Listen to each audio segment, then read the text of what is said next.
तो गाइस मैं हूं अंकित और आप दिख रहे हैं रेसलिंग फैंस नेटवर्क। शुरू करेंगे भाई अपनी बात को हम लोग सबसे पहले ट्राइबल चीफ रोमन रेंस से। तो भाई रोमन रेंस आपको मालूम है कि डब्ल्यूडब्ल्यूई के कुछ हाईएस्ट पेड सुपरस्टार्स में से एक हैं एंड अभी रोमन रेंस वगैरह मूवी प्रोजेक्ट भी कर रहे हैं। तो रोमन रेंस, कोडी रोड जैसे सुपरस्टार्स वहां पे भी जा रहे हैं, डब्ल्यूडब्ल्यूई के टॉप स्टार्स है, तो इनको भाई वहां पे भी अच्छे खासे पैसे मिल रहे होंगे। रोमन रेंस को लेकर एक अपडेट है भाई, रोमन रेंस एक्चुअली में क्रेजी मनी बना रहे हैं भाई। आप देख सकते हो कि Roman Reigns accordingly made $500,000 to $1 million for a cameo in an upcoming project। Roman Reigns भाई रिपोर्टेडली 5 लाख से लेके $1 मिलियन तक कमा रहे हैं भाई एक कैमियो अपीयरेंस के लिए अपकमिंग एक मूवी प्रोजेक्ट में, जो कि शायद से मोस्ट लाइकली स्ट्रीट फाइटर की ही बात हो रही है। कुछ ने कहा कि 1 मिनट के लिए रोमन रेंस को $1 मिलियन मिल रहे हैं। तो तुमको नहीं लगता कि ये बहुत ही ज़्यादा क्रेजी साउंड कर रहा है? लेकिन यहाँ तक आने के लिए भाई रोमन रेंस ने खुद को अपने आप को बिल्ड किया है। इतने डेकेड्स में रोमन रेंस भाई स्ट्रगल करते हैं एंड इसके बाद रोमन को फाइनली वो स्पॉट मिला, लाइक फैंस ने उनको बू किया। एक्सेप्ट नहीं करते थे लोग रोमन रेंस को, बट एक टाइम आया जब ट्राइबल चीफ एरा आया, रोमन रेंस आए, खुद को बिल्ड किया, डब्ल्यूडब्ल्यूई के टॉप स्टार बने, जो कि पहले से भी बनाना चाहती थी डब्ल्यूडब्ल्यूई इनको,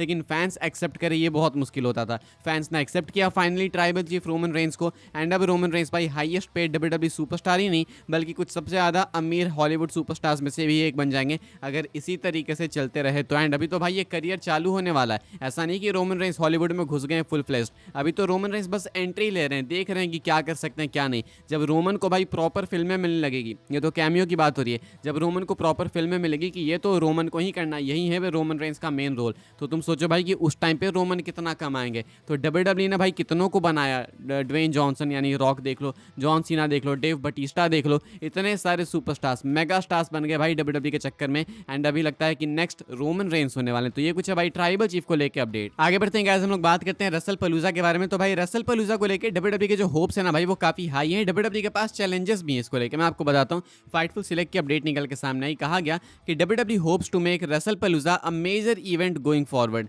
that was a big reason why WWE has went heavy into Russell Palooza the branding and will likely continue that in future years. कहना है फाइटफुल सिलेक्ट का कि डब्ल्यूडब्ल्यूई वाले होप करते हैं कि आने वाले टाइम में रसल पलूजा एक बहुत ही मेजर इवेंट बन जाएगा, इसीलिए डब्ल्यूडब्ल्यूई वाले काफी हैवीली प्रमोट इसको करते हैं एंड इसको मैसिव दिखाना चाहते हैं ब्रांडिंग के मामले में या फिर ओवरऑल मैचेस के मामले में। एंड डब्ल्यूडब्ल्यूई वाले ऐसा एक्सपेक्ट करेंगे कि आने वाले अपकमिंग ईयर्स में इसी तरीके से रसल पलूजा की हाइप बनेगी। अब देखो डब्ल्यूडब्ल्यूई रसल पलूजा को बिल्कुल प्रेजेंट तो किया कि हाँ भाई ये है वो है, लेसनर सीना का मैच भी ऐड हुआ, कोडी ड्रू भी होने वाला है, अच्छे अच्छे मैचेस हैं भाई, एजेली का भी कमबैक मैच है, मिक्स्ड टैग टीम मैच है, तो कार्ड अच्छा है, मैचेस भी अच्छे होंगे एंड मजा भी आएगा देखने में। लेकिन तुमको नहीं लगता कि रसल पलूजा जब अनाउंस हुआ था तो हाइप बहुत भयंकर बना दी गई थी एंड इसके बाद अभी पिछले कुछ दिनों में हाइप कम हो गई है? इज दिस बिकॉज कि लेसनर सीना की फ्यूड ढंग से बिल्ड नहीं हुई, और इज दिस बिकॉज कि शायद रसल पलूजा को डब्ल्यूडब्ल्यूई वाले खुद ही अब चाहते हैं कि कम हाइप में लोग देखें, क्योंकि बाद में जाके इवेंट अगर उतना डिलीवर नहीं कर पाएगा तो लोग बोलेंगे कि क्या था ये इवेंट, कुछ नहीं था। अभी देखते हैं क्या होता है। डब्ल्यूडब्ल्यूई के सामने चैलेंज है कि अगर वो होप्स हाई रखते हैं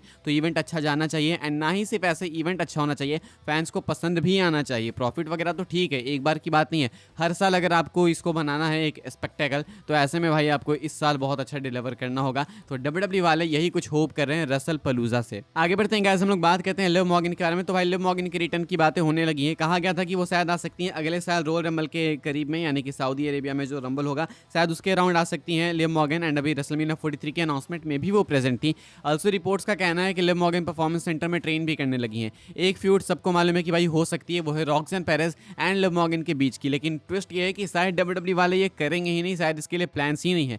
बॉडी स्लैम की अपडेट निकल के सामने आई है, इनका कहना है कि लिव मॉर्गन की वापसी के बाद चांसेस कम है कि आपको इनकी फ्यूड देखने को मिलेगी अगेंस्ट रॉक्सन पेरेज, यानी कि चांसेस हैं, ऐसा नहीं कि बिल्कुल नहीं है, लेकिन डब्ल्यूडब्ल्यूई वाले अभी ना डिस्कस नहीं कर रहे इस मैच को एंड इस मैच के लिए अभी के अकॉर्डिंग तो कोई भी प्लान्स नहीं है, यानी कि डब्ल्यूडब्ल्यूई वाले फ्यूड शायद रॉक्सन पेरेज एंड लिव मॉर्गन के बीच में रन ही नहीं करेंगे। तो क्या इसका मतलब है कि लिव मॉर्गन आएंगी एंड वो रॉक्सन पेरेज के साथ कोएग्जिस्ट कर लेंगी? क्या सब कुछ हैप्पी हो जाएगा, हैप्पी एंडिंग हो जाएगी? ये सब देखना होगा भाई। रॉक्सन पेरेज को जब फिन बैलर लेके आए थे तो उस टाइम देख के ही लगा था कि हाँ लिव मॉर्गन से इनके पंगे होंगे, इनका आगे जो है ना जाके मैच होगा, इनकी फ्यूड होगी, लेकिन बीच में लिव मॉर्गन इंजर्ड होगी तो लगा कि लिव मॉर्गन वापस आएंगी तो हो सकता है कि रॉक्सन पेरेज डोमिनिक के पीछे लट्टू हो गई होंगी एंड उसके बाद इनका मैच होगा। लेकिन ऐसा नहीं है कि अभी रॉक्सन पेरेज बिल्कुल डोमिनिक के पीछे ही जा चुकी हैं, ऐसा दिख नहीं रहा है। तो शायद इसलिए डब्ल्यूडब्ल्यूई के पास भाई ऐसा कोई प्लान्स है नहीं एंड शायद डब्ल्यूडब्ल्यूई वाले इनके बीच में एक फ्यूड नहीं करने वाले हैं, यानी कि लिव मॉर्गन वापस आएंगे तो शायद किसी और मोटिव से आ सकती हैं, मे बी रॉक्सन पेरेज रीजन नहीं होंगी। आगे बढ़ते हैं गाइस, हम लोग बात करते हैं अगली स्टोरी के बारे में जो कि कोडी रोड्स को लेकर। क्या डब्ल्यूडब्ल्यूई वाले भाई कोडी रोड्स को हर्ट कर रहे हैं? क्या कोडी रोड्स को एक तरीके से बरी किया जा रहा है? ऐसा मानना है लेंस स्टॉर्म का। लेंस स्टॉर्म अभी रेसलिंग ऑब्जर्वर लाइव में बात करते हुए कहते हैं कि ये जॉन सीना अभी भी अपने आप को लास्ट रियल चैंपियन करके क्यों रेफर कर रहे हैं। इनका कहना है कि वो एक हील गिमिक था। उस टाइम पे जॉन सीना अपने आप को लास्ट रियल चैंपियन कह रहे थे, तो समझ आ रहा था कि वो टाइटल के साथ रिटायर होना चाहते हैं, समझ आता है। लेकिन अब क्यों? अब तो जॉन सीना वापस से फेस बन चुके हैं। इवन जॉन सीना चैंपियन भी नहीं है, कोडी के पास टाइटल है। तो ये चीज़ आप जॉन सीना को अलाउ कर रहे हो बोलने के लिए, तो इससे पता नहीं चलता है कि कोडी रोड्स तो होते हुए भी नहीं है, कोडी रोड्स की इज्जत ही कोई नहीं है। सोचो कि कोडी रोड्स आपका चैंपियन है एंड जॉन सीना कह रहे हैं कि मैं ही आखिरी चैंपियन था, मतलब कोडी रोड्स होते हुए भी नहीं है, यानी कि कोडी की अहमियत नहीं है।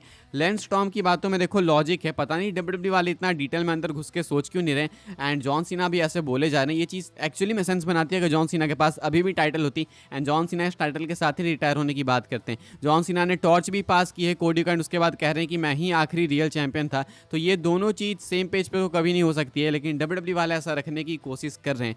अभी लेंस स्टॉर्म कहते हैं कि इस तरीके से कोडी रोड्स हर्ट ही होंगे। हर्ट मतलब दिल टूटने वाली बात नहीं करा मैं, हर्ट मतलब उनका कैरेक्टर इररेलेवेंट हो जाएगा, ऐसे चलेगा तो कौन कोडी को सीरियस लेगा। सही भी बात है, फुली तो अग्री नहीं करूंगा मैं, लेकिन समवॉट समहाउ आई थिंक कि लेंस स्टॉर्म जो बोल रहे हैं सेंस बनाता है। आप क्या सोचते हैं भाई, लिख के बताइएगा कि जॉन सीना को स्टॉप करना चाहिए, खुद को बोलना है as the last real champion. अगर ऐसा है, बोलना ही है, तो फिर क्या डब्ल्यूडब्ल्यू वालों को डिक्लेयर करना चाहिए कि कोडी रोड्स का होना ना होना बराबर ही है। क्या सोचते हैं आप लोग, लिख के बताइएगा। आगे बढ़ते हैं, हम लोग कोडी की ही बात कर लेते हैं भाई। कोडी को ही लेकर अपनी आखिरी स्टोरी भी है। कोडी रोड्स बन गए भाई समर स्लैम में चैंपियन। अब कोडी की ये वाली रेन क्या बहुत लंबी होगी? नहीं होगी। इसको लेकर सिंपल आंसर है, कोडी की ये वाली रेन बहुत लंबी नहीं होने वाली है। कोडी रोड्स बने थे रेसलमेनिया 40 में चैंपियन।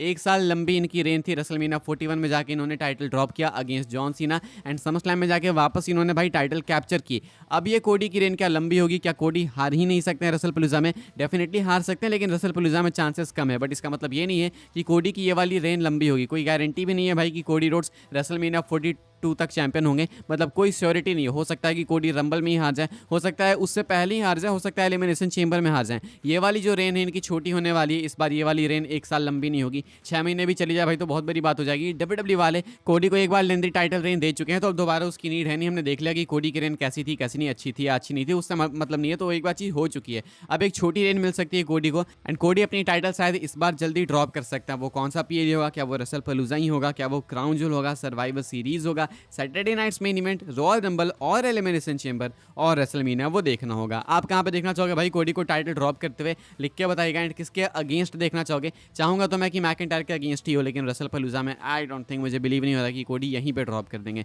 फिलहाल भाई इस वाली वीडियो के लिए यही सारी अपडेट्स थी। मिलूंगा मैं आपसे अगली वीडियो में भाई। अगर आप यहां तक वीडियो देख रहे हो भाई तो मेक श्योर कि आप वीडियो को लाइक करें, शेयर करें एंड सब्सक्राइब करें चैनल को, ताकि आने वाले टाइम के अंदर आपको और भी डब्ल्यूडब्ल्यूई के अपडेट्स सबसे पहले सबसे फास्ट देखने को मिलते रहे भाई। बाकी आप लोग मुझे फॉलो कर सकते हैं इंस्टाग्राम एंड ट्विटर पर, लिंक आपको मिलेगी डिस्क्रिप्शन में। ज्वाइन कर सकते हैं व्हाट्सएप चैनल को, उसकी भी लिंक आपको मिलेगी डिस्क्रिप्शन में। मिलूंगा मैं आपसे अगले वीडियो में जल्दी ही, तब तक के लिए good bye, thanks for watching.